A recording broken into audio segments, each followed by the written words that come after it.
wasiirka madaxtooyada Soomaaliland oo dhagax dhigay wajigii labaad ee wadada Ceerigaabo. Allah u naxariistay Aabba Sheekh Axmed Sheekh Cali Sheekh Dayib oo ku geeriyooday Muqdisho oo maanta qoyskiisa lacag la gaarsiiyay. xisbiga mucaaradka ee wadani ayaa jawaab ka bixiyay hadal ka soo yeedhay wasiirka maaliyadda Soomaaliland. taliska ciidanka booliska gobolka Shabeellaha Dhexe ee dawladda federaalka Soomaaliya ayaa digniin u diray beeralayda gacan hadal ku dhex maray. wararkii ugu dambeeyay caalamka daafihiisa kala duwan qodobada iyo qodobo kale faahfaahsanba waxaad ku daawan doontaan telefishinka caalamiga ee Royal TV xaruntiisa magaalada Hargeysa. warkana waxa uu diyaara wariye Cabdishakuur Haybe balse intaas oo dhan ka hor ku soo dhawaada qadar yar oo xayeysiisa. بسم الله الرحمن الرحيم السلام عليكم ورحمة الله وبركاته نبض داوديال ميل كاستو joogtaan waxaad ku soo dhawaataan warkii telefishinka caalamiga Royal TV oo xilligan idin ka imanaya studio ku leeyahay magaalada Hargeysa waxaana warkayna la socodsiin doona anigoo Cabdishakuur Hayba. wasiirka wasaaradda madaxtooyada Soomaaliland mudane Xirsi Cali Xaaji Xasan iyo wafdigii ballaarnaa oo hogaaminayay ayaa dhagax dhigay wajigii labaad ee wadada Ceerigaabo. wajigaas oo laga bilaabay dhinaca magaaladaasi sidoo warbixin warkaasi ku saabsan uu nagu soo diray wariyahayaga Maxamed Yuusuf Bakayle oo la socda wafdigaasi. wasiirka madaxtooyada Soomaaliland mudane Xirsi Cali Xaaji Xasan ayaa dhagax dhigay 20 kiiloomitir ee wajiga labaad ee dhismaha wadada Ceerigaabo. munaasabad ballaaran ayaa lagu qabtay halka ay ka socoto dhismaha wadada Ceerigaabo iyo Burco isku xidhi doonta ee dhinaca Ceerigaabo. munaasabadan ayaa waxaa ka soo qayb galay xubnihii golaha wasiirada ee uu horkacayay wasiirka madaxtooyada, mas'uuliyiinta maamulka gobolka Sanaag iyo degmada, guddida heer qaran ee dhismaha wadada Ceerigaabo iyo mas'uuliyiin kale. waxaana ujeedadeedu daaranayd in la dhagax dhigo wajigii labaad ee dhismaha wadadaasi. waxaana halkaasi hadal ka soo jeediyay sabka gobolka Sanaag Maxamuud Cali Saleemaan Ramaax iyo maayirka degmada Ceerigaabo Ismaaciil Xaaji Nuur oo si isku mid ah bulshada heer gobol ugu baaqay ka qayb qaadashada dhismaha wadada Ceerigaabo. dadweynaha reer Soomaaliland dhamaanba in ay culays badan saaran sidii dhaqaalaha looga qayb gali lahaa. nin walba uu halka gashado waxaan si degdeg ah u magacaabaynaa guddi heer gobola oo goboladoo dhan runtii ku wareegaysa. Ceerigaabana lacagta ka soo saari doonta oo ahayn guddidii hore magacoonada guddi yar oo kooban oo magaalo walba aanu leenahay cid walba maxaa maanta ku darsanaysaan gobolka Sanaag maxaa ku darsanaysaan wadada Ceerigaabo Burco. waxa intaa sii dheer reer Ceerigaabo shalay toban saxnaanaynay oo wafdi baa inoo joogay hase yeeshee waxa qaba inaanu ka soo reeyo waxaan idinku bushaaraynaya labada tabcay iyo bahashi reer Ceerigaabo dhisay shaqaale meel loogama keenin. reer Ceerigaabo ama reer Sanaagow wadadii socotay iyo ceebina kaga tagin wixii reer Sanaagow waynu sogayn Yurubaan idinku nimi waxa nagu tiraadeen waxaynu isla waadogtiin shaki baa idinku jiray shakigii waa baxay. yufle waxay ka mid tahay xaafadda Ceerigaabo ceelfayna waa ka mid noqon doontaa muddo dhow iyo ceebina kaga tagina guntiga fura miyi iyo magaalada wadadii waa dhismaysaa ee aan hantideena hurro aad iyo aad baan ugu mahadnaqaynaa dawladda. wasiirka madaxtooyada Soomaaliland mudane Xirsi Cali Xaaji Xasan ayaa isaguna halkaasi ka hadlay. aad baan ugu faraxsanahay in halka 20kii hore gabagabadiisii la marayo 20ka cusubna la dhagax dhigay oo la bilaabay. insha Allah taala waxaan rajaynaynaa 20kan iyo dhamaanteedba iyadoo wadada isku xidhantay ilaa halka la ceelaf weyn isku xidhantay iyadoo ilaa marka dambe ilaa laamiga isku xidhantay insha Allah taala inaynu u soo joogno. halkan imka 20 baan dhagax dhignay 20na waxaan xagga Ceerigaabo ka socda 20kii hore halkan uu ku gabagabay yahay 10 daamirkii baa imka lagu wadaa 10kan insha Allah markay 10 ka soo dhameeyaan bay daamirka saarayaan. waxa weeye 20 cusub oo hadda ciid la dhigayna halka laga bilaabaya 40 kiiloomitir waa Yufle 10 kiiloomitir marka la dhaafo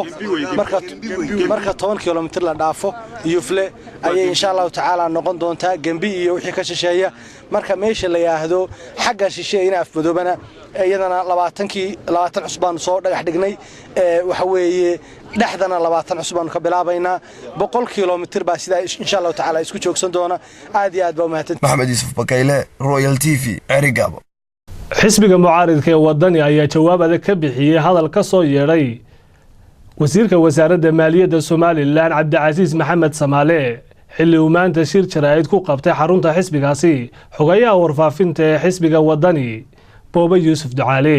warbixin warkaasi ku saabsan waxaa noo haya wariyahayaga Xamse Sabri. xogayaha warfaafinta xisbiga mucaaradka wadani oo shirjiraad ku qabtay xarunta dhexe xisbiga ee magaalada Hargeysa ayaa ka hadlay hadal ka soo yeeray wasiirka maaliyadda oo ku aadanaa in muddo kordhin loo sameyn karo xukuumadda waxaana hadaladii xogayaha warfaafinta xisbiga wadani ka mid ah sida tan. Axmed Maxamuud Jilaanyo ayaa waraysi aad u koobnaa oo siiyay TV-ga qaranka 25 bishan koowaad 15 habeennimadii kaga hadlay dhowr arrimood oo uu si sarkaxaad sida u guud maray. madaxweynuhu wuxuu waraysiga koobnaa ku sheegay inuu wanaagsan yahay oo caafimaad qabo ilaahayna uga mahad celinayo annaguna ilaahay waxaan uga baryaynaa inuu si siyaadiyo sida aanu ka soo xiganay maalinlaha ogaal tirsigii 2454 ee soo baxay 26 bishan koowaad mudane Silaanyo isagoo ka jawaabay su'aal ku saabsanayd qabsoomidda doorashooyinka wuxuu sheegay inuu xukuumaddiisa ka go'an tahay inay doorashooyinku xilligoodii ku qabsoomaan isla markaana ay dawlad ahaan diyaariyeen wixii kaga beegnaa doorashooyinka madaxweynuhu waxa kale oo uu sheegay inay doorashadu xilligeeda ku dhici doonto insha Allah mudane Silaanyo wuxuu si cad oo aan mugdi ku jirin waraysigiisan koobnaa ku yiri dee waxay ka baqayaan inaan istaago waan istaagayaa waan taaganahay ee waa inoo garoonka marka uu leeyahay waxay ka baqayaan waxaan u qaadanay inuu jeeday xisbiyada mucaaradka khudbadiisii sanadlaha ahayd ee uu labada gole ka horjeediyay 2013 wuxuu madaxweynuhu si cad ugu sheegay inaan saacad loo kordhin doonin oo aan loogu dari doonin muddo xileedkiisa 26 bishan oo shalay ahayd wasiirka maaliyaddu maruu ka hadlayay xaflad Mansoor hotel lagu qabtay isaguna wuxuu ka sanqariyay inay muddo kordhin iman karto laguna qasban yahay oo ay sandulle tahay marka ay timaado kala hadalka iyo madaxweyne ka daba hadalku ceeb kuma aha halkaasweeyaasha hungoobay balse waa caadadood annagoo ixtiraamayna madaxweynaha odhan mayno uu baqanayaa odhan mayno uu baqayaaye waxaanu halka ka cadaynaynaa xisbi ahaan inaanu diyaar u nahay inaanu galno tartan dimuqraadi ah xor ah oo xalaal ah oo loogu tartamayo doorashooyinka golaha wakiilada iyo madaxweynaha oo mar wada qabsooma madaxweynaha iyo xukuumaddiisana loogama fadhiyo inay diyaariyaan waxay doorashadu u baahan tahay oo kaliya waxaase laga rabaa inay xilli hore ku wareejiyaan komishanka doorashooyinka qaranka si doorashada loo mudeeyo qormosinka qaacidada ama formulada aan u soo jeedinay shacbiga reer Soomaaliland guntadaan waxa weeye muddo kordhin doonku waa doorasho diid muddo kordhin diidkuna waa doorasho doon maalin aan fogeyna macalcuna muuqan doone Xamse Axmed Ismaaciil Xamse Sabri telefishinka caalamiga Royal TV magaalada Hargeysa magaalada Muqdishona waxaa la soo gaarsiiyay deeq qoyskii uu ka geeriyooday Allaha u naxariistay Sheekh Axmed Sheekh Cali oo kamid ahaa culimada magaaladaasi warbixin warkaasi ku saabsan waxa magaalada Muqdisho nooga soo diray wariyahayaga Aweys Maxamuud Jilcaw waxay ahayd 22 bisha koowaad sanada 2015 subaxnimo khamiis ah markii isagoo noolaan booqanay Allah u naxariistay Sheekh Axmed Sheekh Cali Sheekh Dayib inkastoo markii dambe uu dhintay waxa uu kamid ahaa culimada diinka Soomaaliyeed muddo badan ayuu la xanuunsanayay xanuunka sokorta oo haleelay sanado badan ka hor markii dambana waa uu u geeriyooday horta sokorba marka hore uu dhacday sokortii 3 sano iyo إلى يومنا هذا أساسنا نهارdan ilaahay baa ana iska socdo oo iska go'aya kaf ana socdo arka hilka yaala dadka Soomaaliyeed oo ah dad Islaam ah badina isgargaara ayaa markii ay TV-ga Royal ka daawadeen Sheekh Axmed isagoo xanuunsan u sameeyay gargaar lacageed iyagoo u soo mariyay TV-ga Royal xarunta Muqdisho halkan waa hoygii uu ku noolaa Allah u naxariistay Axmed Sheekh Cali Sheekh Dayib oo maalmo ka hor geeriyooday waxa jiray dad badan oo ku nool dibadda iyo gudaha dalka oo markii ay ka daawadeen telefishinka Royal u soo dhiibay lacag gargaar ah waxna lacagaasi loo soo wakiishay Royal TV xafiiska Muqdisho waxa jecelnahay lacagahaasi oo aan soo aruurinay inaan gaarsiino xaaskiisa mama farxiyo oo halkan ku sugan maamo lacagtan waxaa soo dhiibay dad badan oo Soomaaliyeed oo gudaha iyo dibadda ku nool marka hore waxay ugu talagaleen inay ku taageeraan Sheekh Axmed laakiin wuu u geeriyooday waxay dhaheen waxa gaarsiisa xaaskiisa lacagtan waa dollar waa lacagta Mareykanka waa $570 iyo $200 oo shilin Soomaali ah hooyo Farxiye Xasan oo ah marwada u dhaxday Allah u naxariistay Sheekh Axmed ayaan gaarsiinay dhammaan lacagihiina soo gaaray waxayna u mahad celinaysaa dhammaan dadkii u damqaday jazakallah bismillaahir rahmaanir rahiim waa soo gaartay lacagtii la soo dhiibay Soomaalida muslimiinta ah asxantu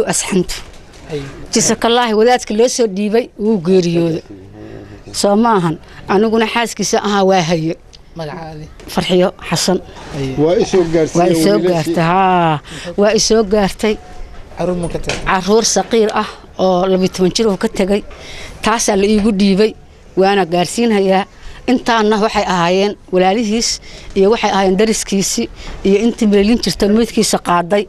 intaas ay ahaayeen intaana waa hadda intii soo gurmatay oo tiri waxaan maxay ahayd u faafinaynaa warfaafinta hadda asxantu intaas aanu karaay dadweynaha gargaarka sameeyay ayaa ku kala nool wadamo ku yaala qaaradaha Afrika Latin America Europe iyo Aasiya hadaba maxay shariicadu ka qabtaa in dadka islaamka ah ay isgargaaraan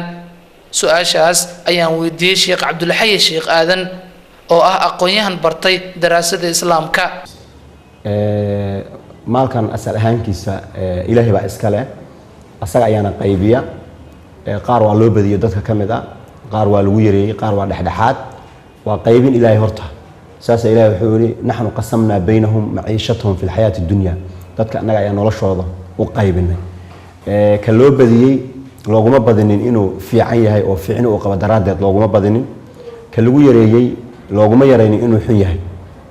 laakiin insaanka aan Ilaahay rumaysnayn ama iimaanka aan lahayn ayaa waxa laga yaabaa maal markuu helo inuu u qaato maalka waxa uu haystaba inay tahay fiicin dad kale uu ka fiican yahay oo ku kibro si marka intaa u dhicin ayaa dhaliil waxa loo soo jeediyay insaan xoolo la siiyay oo xoolihii u arkay in dadka looga sareysay uu ku fiican yahay dhanka kale qof aan waxoogaa yani lagu yareeyay wax weyn la siinin oo haddana uu arkay aniga maxaa wax la ii siin waayay saasa Ilaahay wuxuu leeyahay fa amma al-insaanu idha mabtalaahu rabbuhu fa akramahu wa na'amahu fa yaqulu rabbi akramani wa amma idha mabtalaahu fa qadara alayhi rizqahu fa yaqulu rabbi ahanani intaas markii la soo sheegay oo leeyahay Ilaahay uu imtixaamay oo maal uu siiyay wuxuu leeyahay Ilaahay uu karaameeyay oo maalka in la siiyay iyo umaleeyay in lagu karaameeyay kii lagu yareeyay wuxuu leeyahay ani Ilaahay uu yahanay maal muxuu ii siin waayay markaas waxa la kala arrinku sidaas aad u dhageysan maahe meesha xumaatadu ay ku jirto ama fiicnaantu ay ka soo bixi doonto waa habka awoonka loola dhaqmo bal la tukrimuna al-yatim wala tahaaduna ala ta'am al-miskin wa ta'kuluna at-turatha akla lamma wa tuhibbuna al-mala hubban jamma ayalin yani marka yani awoonka ma karaameynaysan